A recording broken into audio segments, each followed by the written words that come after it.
So we're back in business. I think we've got everything we need to put this project back together. I've got this shiny new seat as well. I've even ordered some seat stays, but I don't know if they're what we need or if they're long enough, but at least they're here. Maybe we can get away without adding them. If anyone's got a view on that, I'd love to hear it, because I really don't know much about seat stays, except use them for stiffening up your car. Do we need them? I don't know. But they're here anyway, so we can add them if we feel the need. So yeah, let's start putting this thing back together.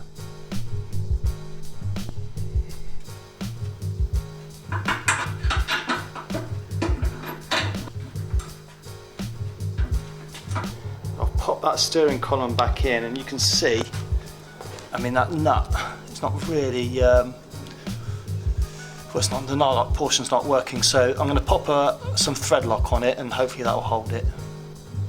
There's the original aluminium floor. Obviously it's damaged in the corner there. We need to add quite a lot of weight to bring this up to racing spec, because we need to add about 10-15 kilograms. So we've got a 3mm steel floor there underneath. I'm going to have to add a bit of steel in there, weld some in, but we should be able to add hopefully about 5 kilos of extra weight into the floor, which would be a nice place to add it as well, because it'll be right on the front. And over the front wheels, which is where we want it, especially for a tall driver like me. We've chopped out a new floor tray from mild steel, 3mm mild steel. I've weighed it up compared to the old one. The old one was about 1.5 kilos, at 2mm aluminium.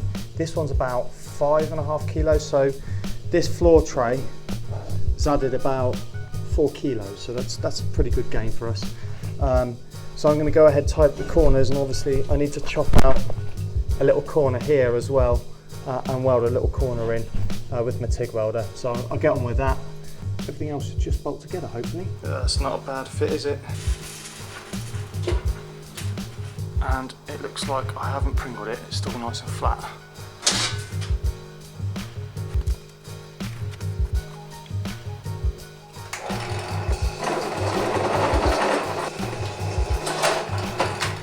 And there we go, that is the floor loosely bolted in. The floor is in, it's installed, but unfortunately we've still got a little bit more fabrication to do. I did check the regulations on the floor, and I had noticed on the original floor, you see here, we've got these upturned bits, and I thought I'll just best check to make sure there's nothing in the regs that mean I have to have that.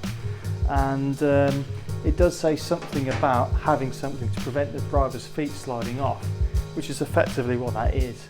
So with my floor being completely flat, I'm going to have to add those upturned parts to the floor. With this being 3mm thick steel, I'm probably not going to bend it, so I'm going to cut it and then weld those pieces on. It doesn't say anything about how high they have to be, so I'm just going to emulate something similar size that we've got here. You can see how much it juts out, so that could quite easily catch on a curb or something, so it's probably best that we make this modification.